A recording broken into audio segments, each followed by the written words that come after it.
I'm really happy, very proud. I am the first out of my family to be a doctor, to get my PhD. So first generation on both sides of my family, and it's a very proud moment.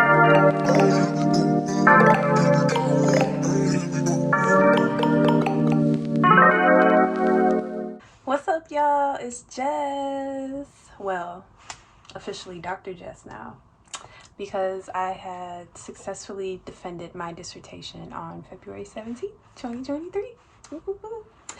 So today I just want to, follow up on a previous video that I did when I was discussing kind of my defense nerves and, shared all that. You had a little bit of that insight with you. So I just want to talk a little bit about that process that I went through. How many times did I rehearse? This is obviously very unique to me. But I'm just going to share what I went through, what I did, what I wore, if you care, the actual event, how it went, and then after effect, right? Like, how was it after, now that I'm, once I finished, what did I do type thing. So yes, y'all, stay tuned. Thanks for watching. Please like and subscribe, and let's get in this video. First of all, apologies for the delay on this video, because there has just been so much going on ever since I defended. Like, things just went like this, kind of like that, and now I'm back up here, but there's just been a lot going on, so bear with me. But I do want to share with you all, kind of just what it was like prior to the defense, which I did already talk to it, but, just thinking about it, one of the things that I did every day was rehearse, right? Making sure that I understood like in and outs of my materials. I wrote down so many potential questions that I could get and like formulated an answer to it. I did set up some time with some of my peers just to like, hey, I'm getting ready to go through my defense, like give me some feedback on, how things are sounding, etc. Which is a really good tip. If you're getting ready to go through your defense, link up with your peers, ask them to give you, obviously a trusted peer, right? Not just with anybody, but link up with a trusted peer, ask them to give you some feedback. Like, hey, I'm going through this. And some of them will give you some, like I got really great feedback from my peers, from a presentation standpoint and also a design standpoint. And even like questions, like clarifying questions that they may have had, because they were like, oh, I didn't know that, I didn't think about it. I didn't think about it in one way. I thought it was just kind of very clear, and they're like, you might want to tighten it up and be a little bit more clear with that. So that's just some things to think about as you're going through prepping for your defense. And that's what I did. Like I said, I think that week of, I rehearsed every single day, and on probably like sometimes twice a day, just to like make sure I knew my material. I reread my script, well, not my script, but my work, like a lot. I don't even know how many times. I reread it a lot just to make sure that, sometimes as you're writing and you're going through the process, you forget things like that you said. It's just a matter of it, because I have been working on this document since last year, right? I've been working on this research since last year. I understand the premise of what I was doing, but the exact things that I said, why I said it, how I said it, I've forgotten, right? So it's just some of those things I had to go back and refresh myself on. So that's what I did, and that's just kind of like how it went, and I think I shared with you all in the previous video, things went really fast. Once my advisor said, okay, you're clear to defend, they started coming really quickly. So I was doing that in probably, about 2 weeks, making sure, just getting all the material crammed in my head, getting the deck together and all of that. So that's what happened there. So on the day of, first of all, I want to talk about my deck though.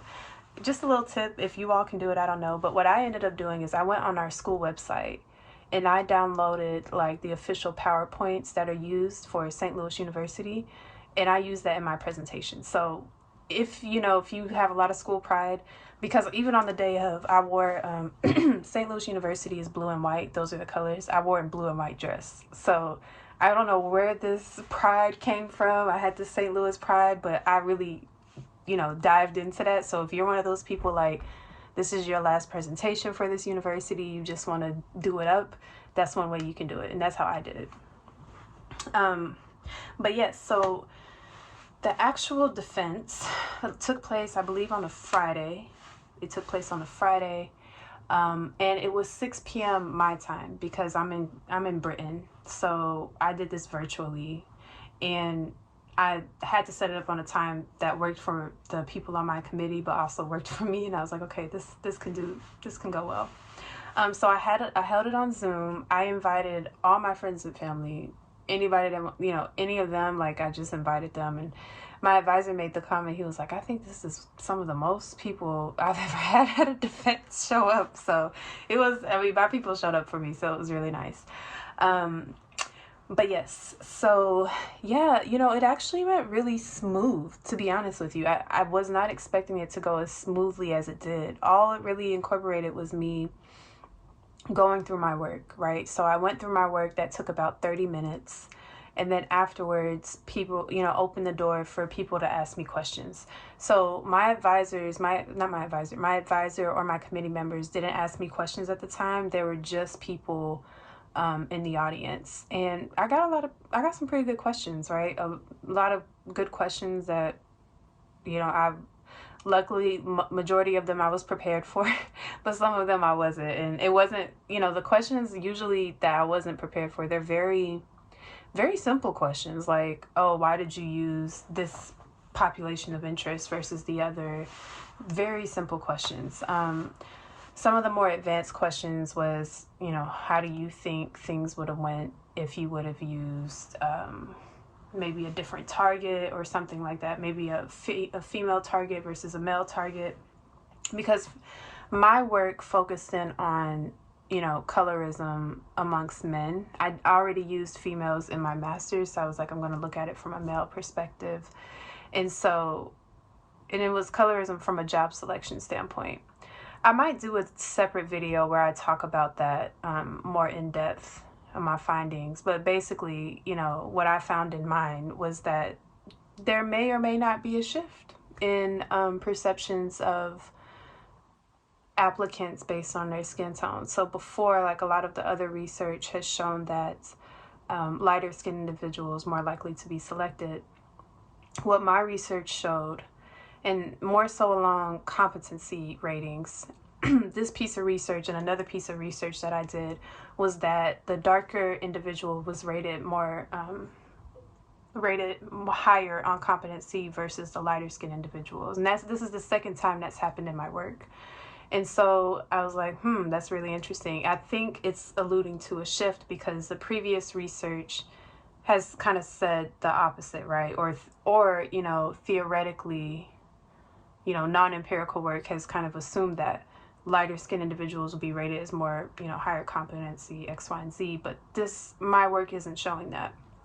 And I'm thinking, because a lot of my work is more recent, in the 20s. And by 20s, I mean the 2020s, if that makes sense. But I think the reason that's coming to light too may have a lot to do with the visibility of, the movement, of Black lives, in the sense of, there is greatness within our community, and we're elevating more, greatness of darker skinned individuals way more than we have before. And so that could be what's coming into play now, right? Potentially. That's just what I, in my mind was just thinking is coming to light, because like I said, previous work, theoretics, all of that, when they thinking about these concepts and these constructs, that wasn't really, it was always the lighter skinned individual that always has the upper hand. And now it's showing a bit of a shift in that. So it's interesting to see where this work gets to, diving a little bit deeper into the nuances of that, why that's happening. And again, it's just something to think about for any of those researchers who are interested in studying this from a workplace perspective. I do provide some food for thought in my paper on where it could go next. So, but anyways, so yeah, the questions kind of layered in around that. And so once that was finished, then we went into talking, the audience was dismissed, and that's when I went to a private room with my committee members. And y'all, it really was not that bad at all. Like, they did ask me some questions, about my manipulation. There was just questions about, do you think it was strong enough?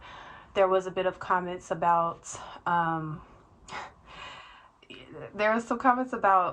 so when I originally wrote this paper, I wrote it and I was like, yeah, I'm going to have a diverse, sample. I'm going to have people that aren't just weird samples. They're going to be everywhere, right? And so I don't know, how much of you all are familiar with weird samples, but it's like Western, educated, I think industrialized, something else. I forgot the other two types of samples. And this is like pretty much for researchers. They use a lot of those individuals. So you're not getting a wide scope of the perspective, right? You're not having people from more Eastern backgrounds partake in your research, which can give you a different perspective. You're not having people who aren't as educated, from different backgrounds so you can get a different perspective. If there's a different perspective, you don't know, but you're not having a diverse population enough to even see if there is a true difference. And my research, unfortunately, did fall into the weird category, and it's just what it is.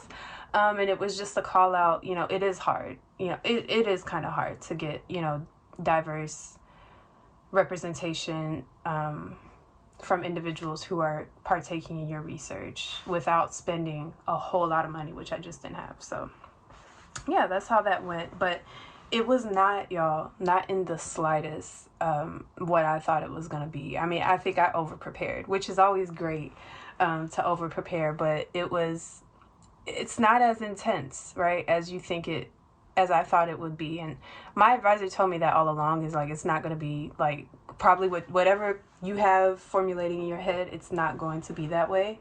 But I understand where you are, so excited.